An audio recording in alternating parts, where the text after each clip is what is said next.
menggerakkan aspek geoekonomi dalam pendaftaran Traffic Expedition Scheme atau TSS Selat Sunda dan Selat Lombok. Sidang Subkomite Navigation, Communication and Search and Rescue NCSA ke-6 yang berlangsung pada tanggal 16 sampai dengan 25 Januari 2019 di kantor pusat IMO International Maritime Organization di London, Inggris akan menjadi peristiwa bersejarah dalam perjalanan Indonesia sebagai negara yang berada di posisi silang dunia. Sidang ini menyetujui proposal Indonesia untuk menerapkan bagan pemisah alur atau lebih dikenal dengan nama Traffic Expedition Scheme atau TSS di Selat Sunda dan Selat Lombok. Dengan disetujuinya proposal Indonesia ini, maka kapal-kapal dari arah utara yang akan melintas di area TSS kedua selat tersebut harus melaksanakan lintas di sisi barat dari TSS. Begitu juga sebaliknya, kapal-kapal dari arah selatan yang akan melintas di TSS kedua selat tersebut harus melintas di sisi timur TSS. Dengan demikian, kapal-kapal di TSS akan berpapasan dengan papasan lambung kiri dengan kapal lain atau di dalam dunia pelayaran dikenal dengan istilah merah-merah atau red to red. Dalam tinjauan geopolitik dan geostrategi Indonesia, disetujuinya proposal TSS oleh IMO ini menjadi hal yang sangat penting dan bermanfaat karena akan mempermudah kontrol kita atas lalu lintas kapal-kapal, terutama kapal asing yang melaksanakan lintas di perairan kepulauan kita. Akan tetapi, tanpa mengurangi penghargaan atas pencapaian delegasi Indonesia dalam sidang NCSA ini, perlu rasanya kita mengkaji aspek lain yang tidak kalah pentingnya dalam penentuan TSS ini, yaitu aspek ekonomi. Apakah penentuan TSS ini menguntungkan secara ekonomi? Industri Jasa Maritim atau Injasmar.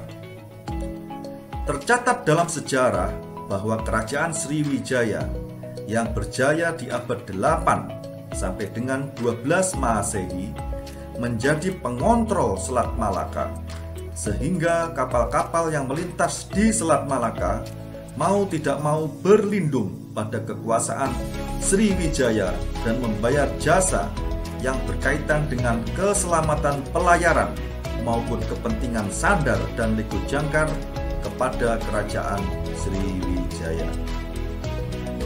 Dengan pendapatan dari sektor kemaritiman seperti itulah, maka Sriwijaya menjadi kerajaan terbesar di Asia Tenggara dan menjadi kerajaan yang makmur di masanya.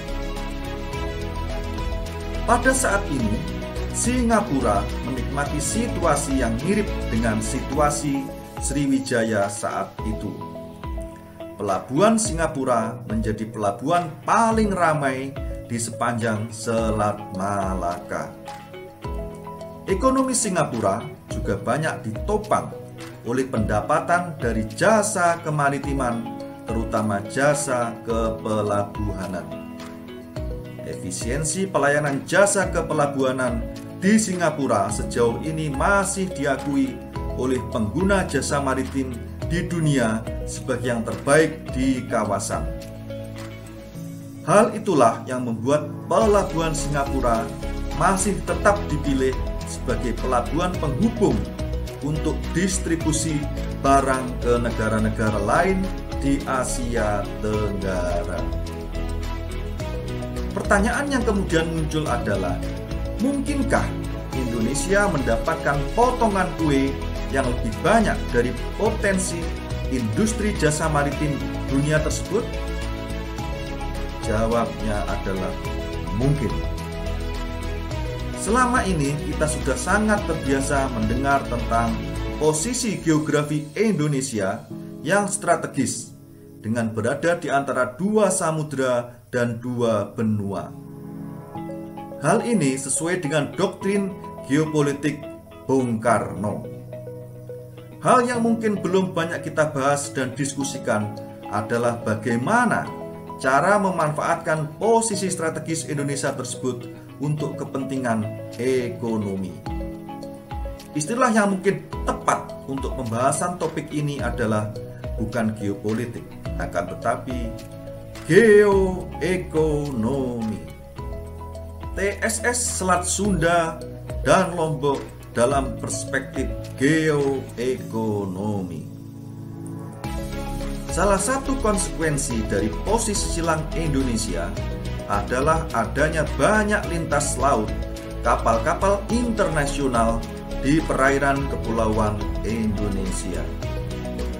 Berbeda dengan Singapura yang menikmati posisi silangnya dengan menjadi penyedia jasa kepelabuhanan internasional terbesar di Asia Tenggara, pelabuhan-pelabuhan di Indonesia hanya menjadi pelabuhan bongkar muat untuk komoditas masuk dan keluar wilayah Indonesia sendiri.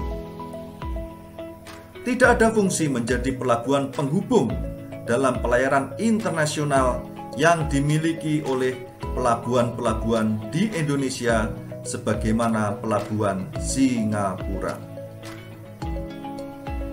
Tidak mungkin juga bagi Indonesia untuk memaksa kapal-kapal internasional tersebut supaya sandar di pelabuhan-pelabuhan Indonesia.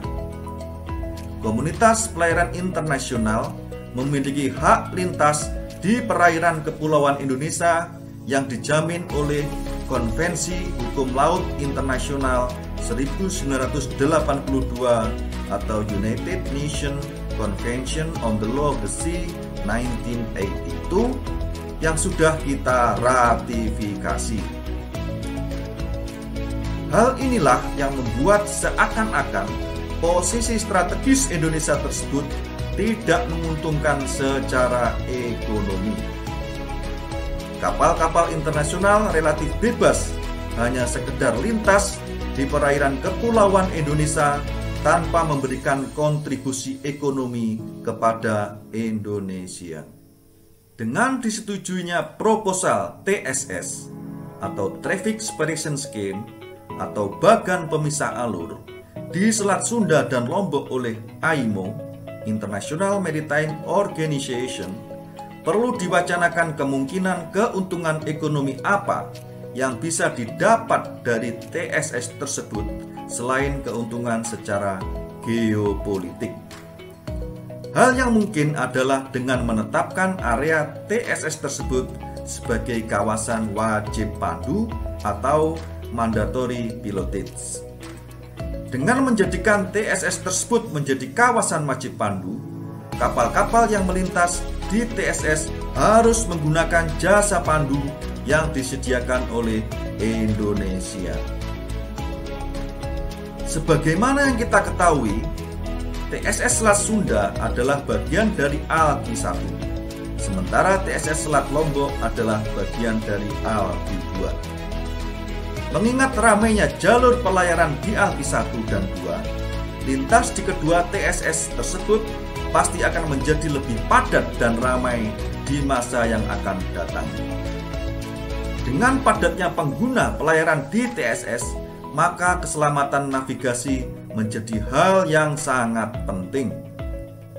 Untuk pertimbangan keselamatan navigasi, pemerintah Indonesia perlu menetapkan kedua TSS tersebut sebagai kawasan wajib pandu atau mandatory pilotage. Dengan memberikan pelayanan pandu, maka Indonesia akan mendapatkan tidak hanya income, tapi juga lapangan kerja baru dari jasa pemanduan tersebut. Dengan demikian, posisi strategis Indonesia perlahan-lahan akan memberikan keuntungan ekonomi. Tentu saja dengan tetap memperbaiki kualitas jasa kepelabuhanan kita sehingga bisa mengambil alih posisi Singapura sebagai penyedia jasa kepelabuhanan terbesar di Asia Tenggara. Hal ini tentu saja sejalan dengan usaha pencapaian program Presiden Jokowi untuk menjadikan Indonesia sebagai poros maritim dunia. Demikian, terima kasih telah mendengarkan dan menonton. Jales Veva Jaya Mahe.